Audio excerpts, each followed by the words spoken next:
एक बहुत बड़ी घटना से आपको रूबरू कराने जा रहे हैं कि एक नौकर के लिए, मात्र एक नौकर के लिए क्या कोई मालकिन अपने पति का कत्ल करा सकती है। तो हाँ, ये घटना राजस्थान के बारन से आ रही है।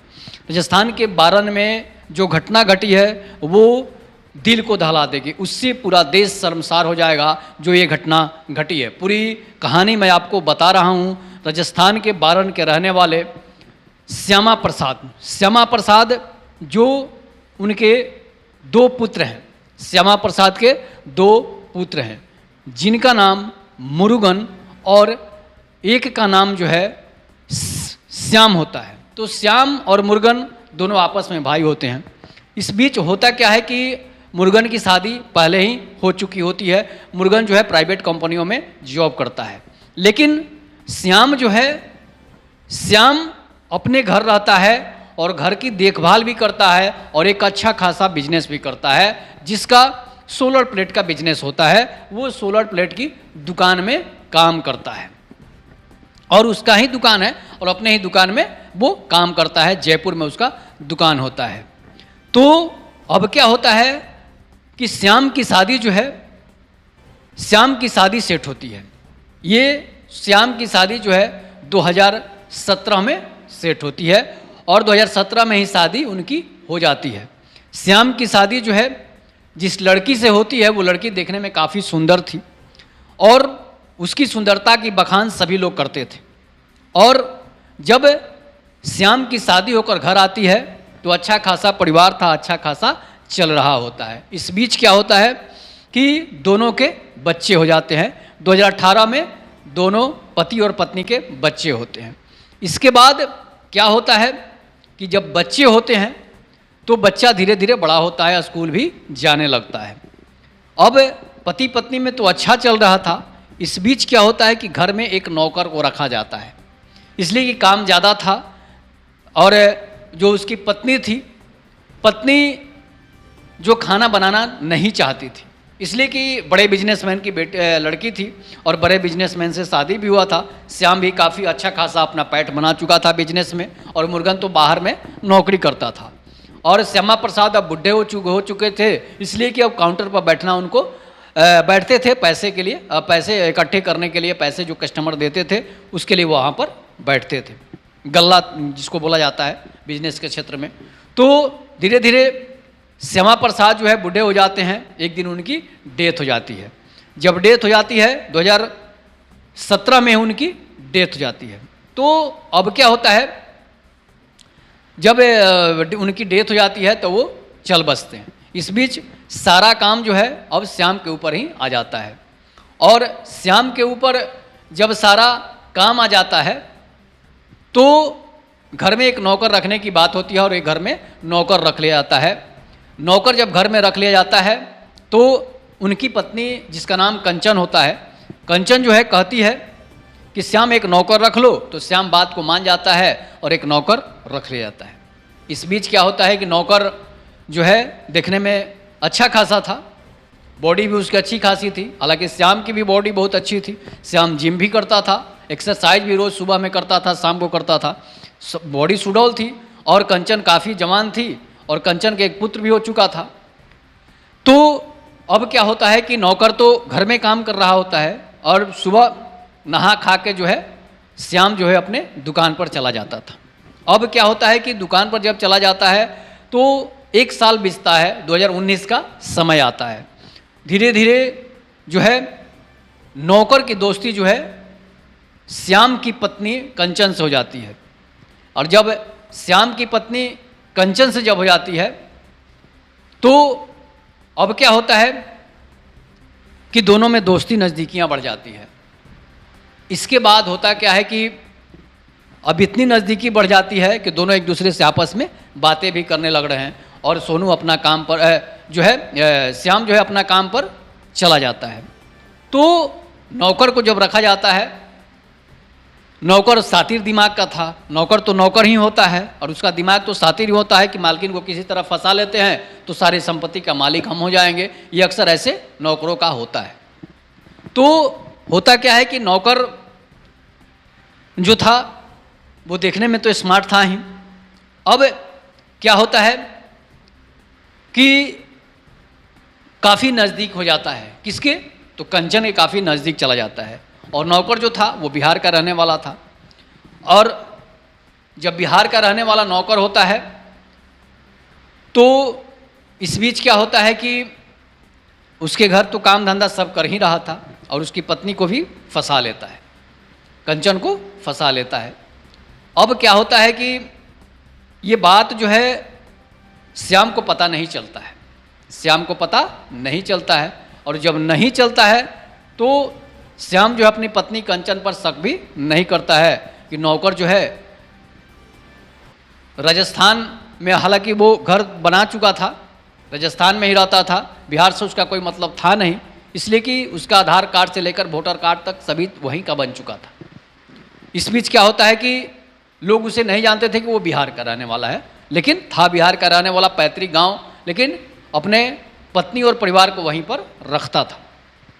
अब क्या होता है, जो नौकर होता है उसकी पत्नी को जब फंसा लेता है तो पति बिजनेस में और पत्नी घर पर, तो एक दिन क्या होता है कि उसकी पत्नी कॉल करती है, जब बच्चे को स्कूल भेज देती है, श्याम जो है वो दुकान पर चला जाता है, तो जो है नौकर जो सोनू होता है उसको बुलाती है और बताती है कि आज जो है मौसम कुछ रंगीन है, आज हम कुछ करेंगे।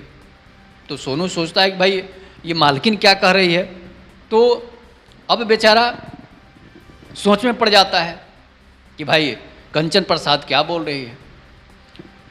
कंचन प्रसाद जो थी, जो श्याम प्रसाद की पत्नी थी, श्यामा प्रसाद की बहू थी।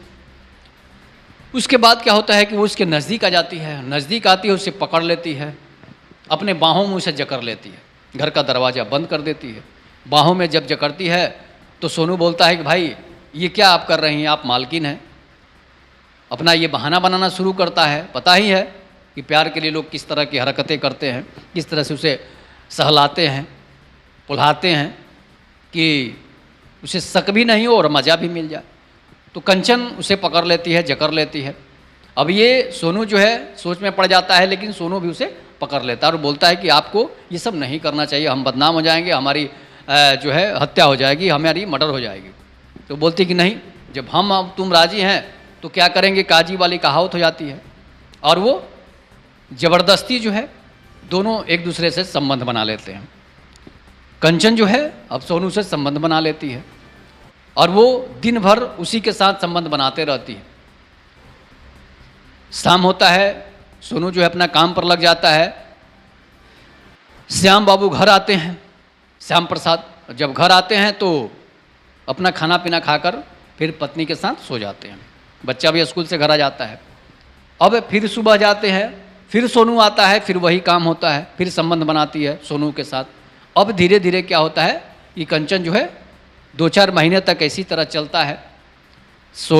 जो कंचन है वो प्रेग्नेंट हो जाती है। तो प्रेग्नेंट जब हो जाती है तो श्याम सोचते हैं कि भाई ये प्रेग्नेंट कैसे हो गई, हम तो कभी कभी इसके साथ जो है संबंध बनाते हैं, लेकिन ये ऐसे कैसे हो जाता है। हॉस्पिटल में जाती है, बताया जाता है, डॉक्टर बताता है भाई आपका बच्चा होने वाला है। तो श्याम सोच में पड़ने लगता है कि भाई आखिर इसे कैसे ये सब हो जाता है। और पूछती है पत्नी से पूछता है श्याम कि भाई तुमने किसी और के साथ तो गलत नहीं कर लिया, नौकर के साथ तो नहीं कर लिया। वो बोलती है कि बेवजह आप हम पर शक कर रहे हैं। इसके बाद श्याम तो काफ़ी दिमाग वाला था, वो उसका जांच करवा देता है, डीएनए जांच करा देता है, तो पता चल जाता है कि स्पर्म आपका नहीं है, ये स्पर्म किसी और का है। फिर किसी तरह नौकर से उसे पूछता है तो नौकर नहीं बताता है। तो अब वो सोच में पड़ जाता है।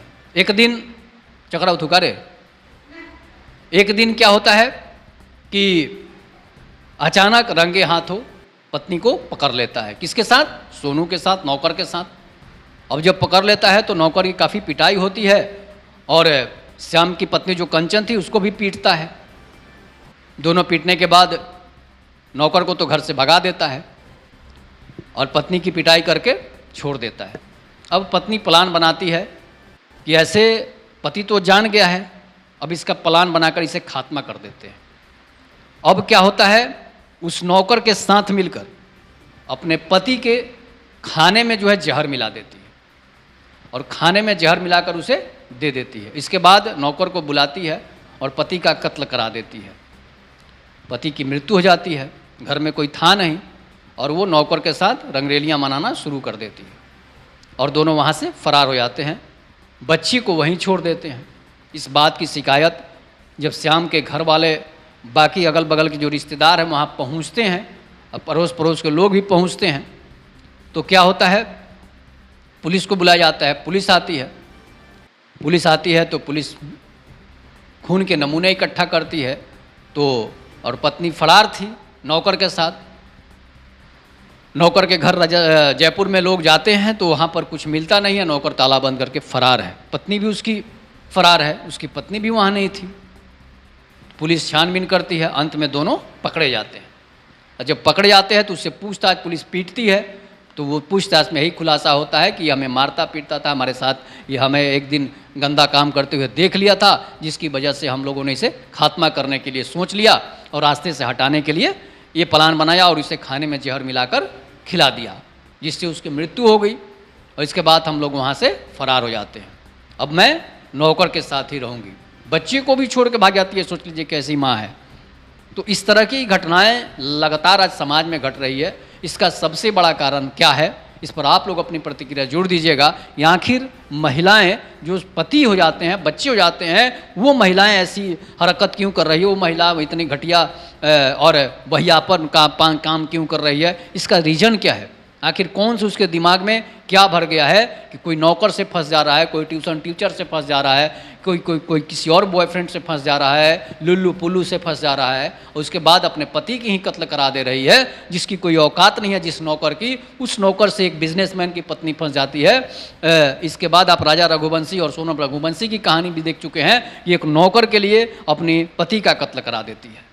तो आए दिन ऐसे इस पर कड़ी से कड़ी कानून बनानी चाहिए सरकार को, तभी जाकर ये मामला रुकेगा। नहीं तो कहा जाता था ना कि अगर की पत्नियों को आप सर पे बिठाइएगा तो वो सर से ही पेशाब कर देंगे।